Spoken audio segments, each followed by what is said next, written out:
All right, we're back. Another Thursday here in Oakman, Alabama, Oakman High School, and it's Know Your Job, Do Your Job. It's Cordova game week here on Go Wildcats with head coach Ryan Hall.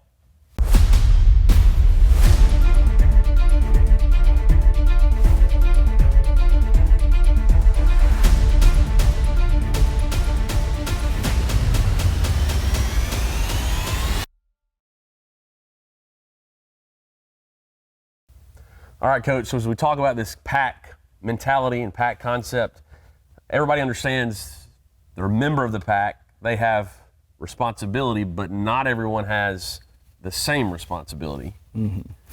So help us understand what it looks like to know your job and do your job.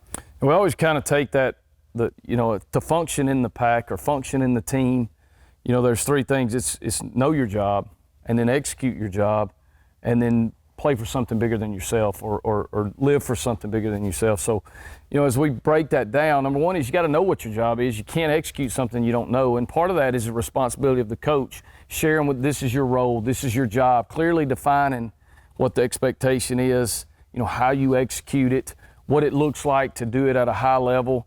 And sometimes that's not what you want to hear. Sometimes your job is you're the third running back. And so your job right now is to try to get better every day, be the scout team running back, give our defense a good look, and just push your teammates and try to make our team better, be an encourager.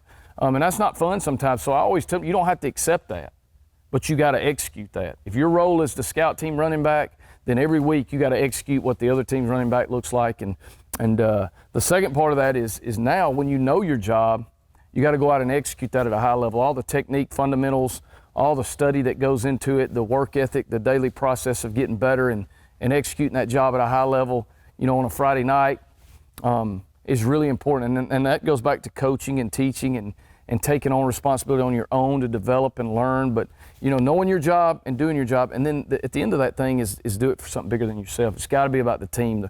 The team needs you to execute your job. We go back to that third team running back. Our defense needs him desperately to be really good that week in practice and give them a good look so that they can be prepared and ready for whatever that presents itself on Friday night. So when we look at the function of the pack and how do you work inside that as on our team, is first of all, know your job. It's got to be clearly defined what your responsibilities and expectations are. And jobs can change. They're fluid. You can go from the third team running back to the first team running back in one snap on a Friday night. Goes to the second part of that. Do your job at a high level, train to do your job at a high level. When you know what it is, that way when your number's called upon, you'll be ready to go. And the last one is do it for the team. It's all got to be inside the function of what our team needs and playing for something bigger than yourself. Okay, very, very good. Know and do your job. So important. Let's talk consistency in light of that. Mm-hmm. How do you train players and how do they know they're exercising consistency? Because that's a hurdle for us all to do something well over and over and over again. Yeah, it's hard to measure that. It's not something that you can, we grade film on Friday night that gives us an indication of how they're playing, but looking at the daily operations of are you consistent? And so, one of the things we try to make a priority in the program is, are you doing the common things consistently?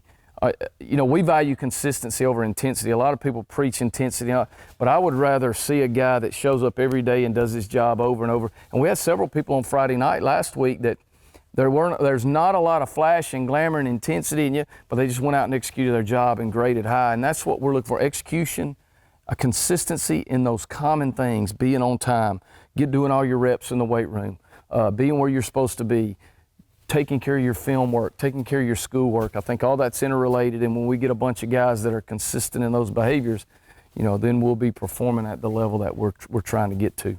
All right, very, very good. That's a great line. Consistency over intensity. Hope you'll keep watching. We'll have a visit with Dr. Lethan Wade here from the high school. Coach will break down some film, and then we'll talk football on the other side of those two things.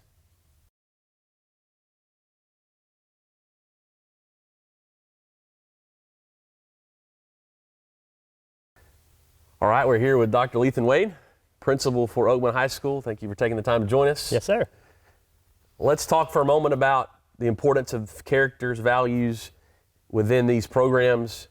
As you look and see teams and clubs that emphasize this growth of the person. How does that impact the entire school then when it comes to character and values? Sure. One of the things that a lot of people don't realize is we have a lot of conversations throughout the day, throughout the school year, whether it be sitting in the office or one-on-one conversations with teachers, and character's brought up a lot. How our students behave, how our students respond to different adversity, that's a discussion that's brought up quite a bit. One of the things that over the last couple of years we've talked about is the importance of developing good husbands, wives, mothers, and fathers. And that's became a focus here at Oakman High School. We want to teach these young men and young women how to deal with adversity, how to do the right things, how to act, not only now, but hopefully in the future, for when they fill those roles as husbands, wives, mothers, and fathers. It's become a big focus. I think Coach Hall and his staff has done a great job. I think a lot of our teachers have really bought in. We're putting some new things in place here throughout the school year, but our focus is just to develop good people through the things we do, whether that be athletics, academics, clubs, any kind of organization we do here at Oakman High School. All right, fantastic. Let's talk specifically about today's emphasis: know your job, do your job. Maybe know your job, do your job. Talk about how that is important too, and even connect it to that life after high school, college, career, whatever the family that looks like. Sure, and knowing your role, knowing your job is very important. One of the things we hear a lot of times nowadays is, well, someone else was supposed to do that, or that was somebody else's responsibility, or somebody else will take care of that. And I think teaching young men and women that it's their responsibility, look for your job, know your job, and then do it well, I think is very important. And I think, again, Coach Hall and his staff has done a very good job of teaching these young men that you have a job, you take care of your job, you worry about your responsibility, and if everyone does that, you come together as a team, or that pack that he's been talking about, and we can accomplish much greater things. And we apply that in the hallways too. If you're walking by and you didn't drop that piece of trash, you pick up that piece of trash, all of a sudden our campus as a whole is much better shape. Somebody leaves something, a milk carton at the lunch table. It may not be your milk carton, but take time to pick it up. This is our lunch table, this is our lunchroom. And when everybody kind of fills their role, does their job, you are able to accomplish a lot more. That's wonderful stuff. Tonight, first home game. Welcome the Cordova Blue Devils here to HD Collins Field. Begin at 7 p.m., of course. Any special instructions, any special word to the fans in light of us coming here tonight? No, we're excited about the game tonight. It being on a Thursday night, it's a little different. A couple of just housekeeping items. We ask that all the home fans come in at the top gate, right there behind the press box. There'll be a tent with the Oakman logo. You can come purchase your tickets at the gate. Any visiting fans, there's a gate behind the gym. It kind of gets tucked away sometimes. People don't know about that. But you can park at the gym, and you can come in behind that gate at the gym. It's a lot more convenient for those visiting fans.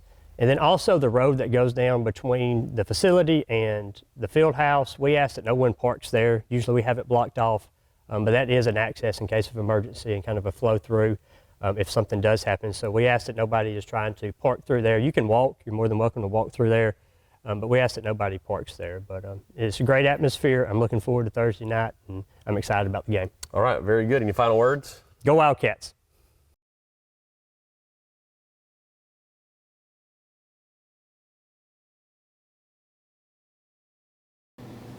We're going to look at a few clips from the game from Friday night, our opener against Solent. It was kind of a, we had some good things and some bad things, which is typical in a first game, but we're going to look at a few of the highlights from that and kind of talk about some of the things that happened. This is early in the game. This is the start of the second quarter. We get a really nice run right here by Bridger Upton for the touchdown on our little weak sweep. Does a good job of finding the seam, the crease, boom, and getting it cut up in there behind the defense and scoring. You see it really good from the back view. Okay, and so on this play, we're just trying to get as many pullers to the play side as we can and stretch the defense out and then possibly cut it back in. I want to show you something really important in this play. We really believe in a team offense, and that's kind of our MO. We believe in everything we do, all 11 play. We don't have like a quarterback that hands the ball off and just stands there. Everybody's responsible for blocking and taking care of an assignment. I want you to watch our tailback right here. If you can see on the screen, number one, Tyler Thomas, he initially takes the handoff, takes the snap. He's going to hand the ball off. But watch him carry out his fake and see it pull the defenders with him. He gets 3 defenders over there with him. You can see it really better from this view. But after Tyler hands the ball off, watch the defense flow to him. See these guys flowing over here to him? That's 1, 2, 3, basically 4 guys that have committed to him, and that's really what sets the play up. Now, we have some good blocks. Aiden Martin makes a really good block out here, number 31, and Bridger makes a great cut.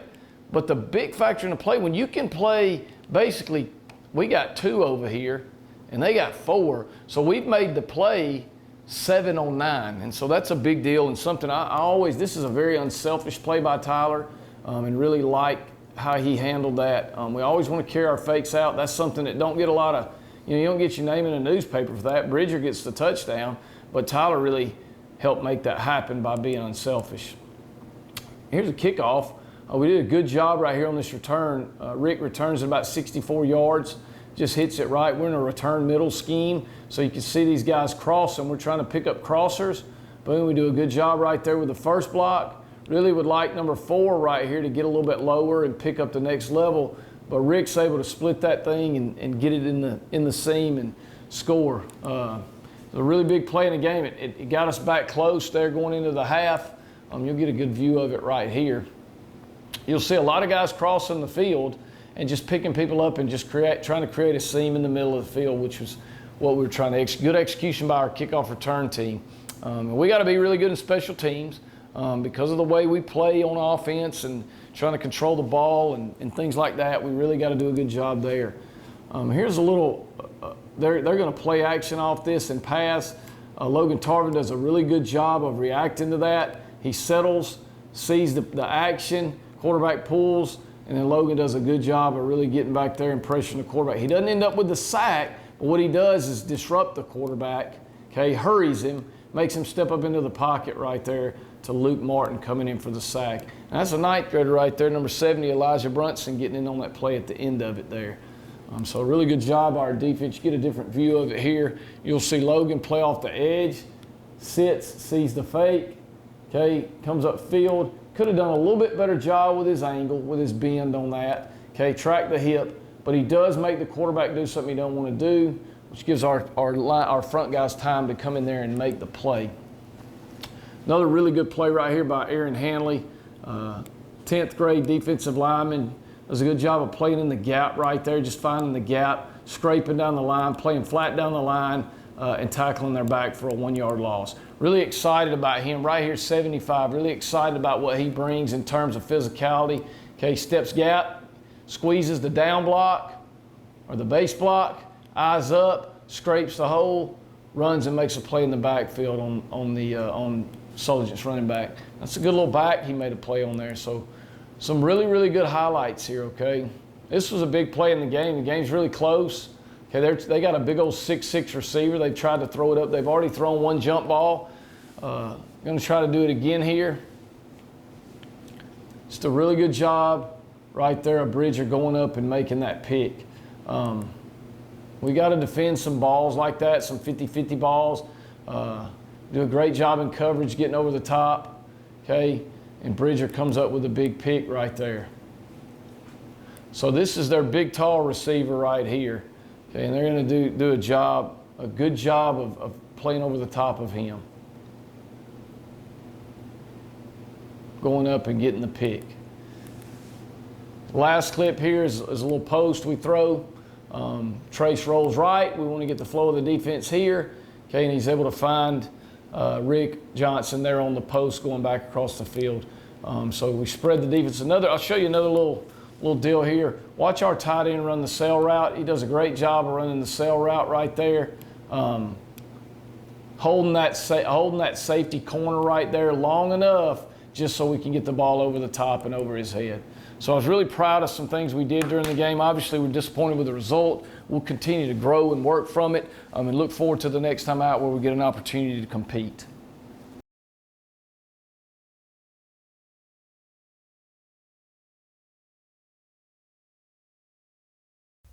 All right, Coach, so game number 1 ends in a loss, 36-18 at Sulligent.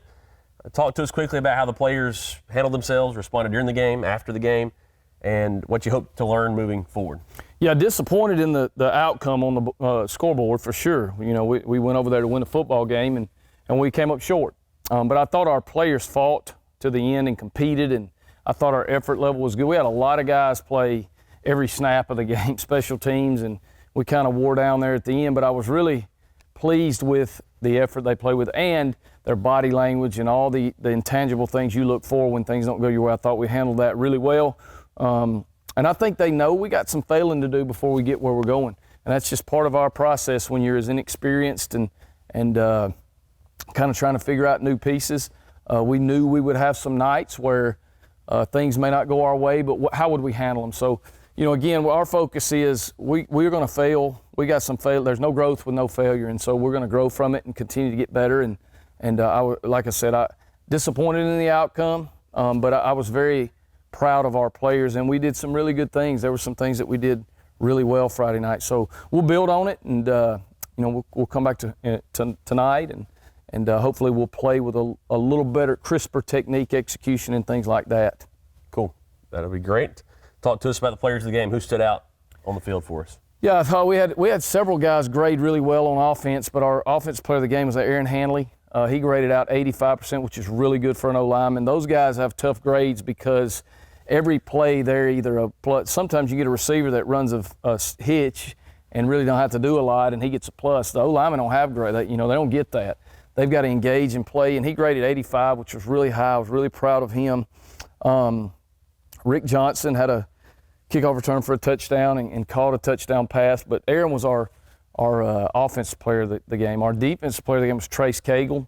I mean, again, Trace flew around, and he had several tackles. I don't know the final tally, but a bunch of tackles. And our do-the-work player was Kaysen Dickerson. Kaysen just comes to work every day and rolls up his sleeves, and his effort Friday was elite. I mean, he played almost every snap of the game and was still playing with great energy and effort, snapped the whistle late in the game, so we're really proud of him. All right, well, congrats to Aaron, Trace, and Kaysen on those recognition there. Let's talk now game tonight, game number 2 tonight, 7 p.m. here at H.C. Collins Field against the Cordova Blue Devils, familiar foe for you, played them every year you've been here. Let's talk quickly about the game itself and kind of keys to the game. Yeah, it's exciting, you know, to play. It's that's kind of a cross-town deal. Our kids know their kids know ours, and it's a really good community game, and we enjoy playing in it. It'll be tough, hard-fought. It always is. I think they've got a senior group of kids. The quarterback, the Hedrick kid's been playing quarterback there a long time, and I always say this about him. I think he's a great competitor, and I have a ton of respect for him as a player. The Armstead kid, number 1, play a little running back receiver, can really, really run, and you know, he's caused you some matchup problems, but I think he's a really good player too. And then they're very strong up front. 55, the Schnell kid, and they got a couple more linemen in there that are tough. They got a Kaiser kid, linebacker, that runs around, and real tough, hard-nosed kids. So they're kind of that team what you think of when you think of Cordova. They're tough and physical and hard-nosed, and it'll be a good challenge for our guys. You know, that's one thing you want to see early on, where you match some physicality like that. So it'll be an interesting matchup for us in terms of, you know, withstanding that type of physicality over 4 quarters. But we're excited about it. Every time we get to go out and play for our guys, it's going to be a great learning experience. And so, you know, we'll go out there and you know, try to execute our stuff at a high level and control the pace of the game. We want to. He who controls the pace wins the race. So we want to try to control it and limit possessions, and that's kind of how we're going to have to play to have a chance to win. So we'll do that again tonight, and just look forward to it. It's going to be a good environment. Excited about it. All right, very, very good. We're looking forward to seeing you there. You may want to bring your umbrella and rain jacket, as it may be a little wet, but we'll be excited to see everybody out on the field tonight at 7. Hope that you'll be there, Coach. Go Wildcats.